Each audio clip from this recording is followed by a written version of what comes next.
Good afternoon, Your Honor. And sa lahat ng nandito ngayong hapon. Gusto kong patunayan sa korteng ito na ang aking kliyente ay inosente sa kasong isinasampa ni Abel Cruz na isang bakla. Excuse me, attorney! Hindi ko pinapayagan ng mga ganyang kataga. Si Abel Cruz na isang bading, isang binabae. Si Abel Cruz na isang... Sa kadahilanang, ang aking kliyente raw ay may tinutustusang kapatid na may kapansanan. Objection, Your Honor. Nais ko lang malaman kung ano ang kapansanan na sinasabi ng aking panyera.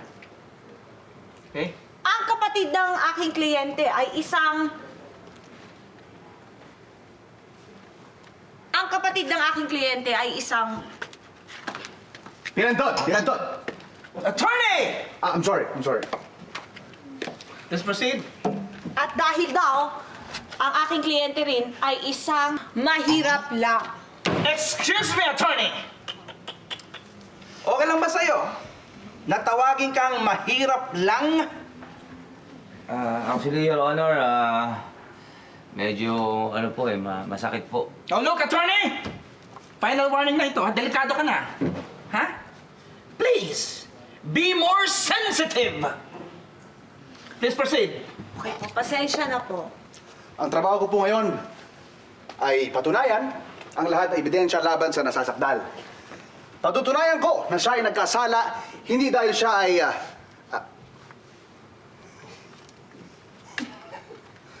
at hindi dahil ang kanyang kapatid ay may...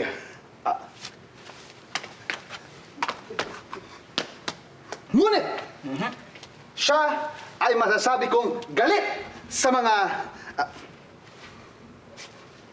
at matatawag ko na ang nasasakdal ay isang baliw. Attorney, that is offensive! Hindi ko papayagan ng mga ganyang terms sa aking hukuman. Pwede lang gamitin ng mga ganyang terms kapag na-diagnose ka sa sakit na yon. Okay? I'm sorry, Your Honor. Please Let proceed. me rephrase. Yes. Masasabi natin na ang nasasakdal ay isang...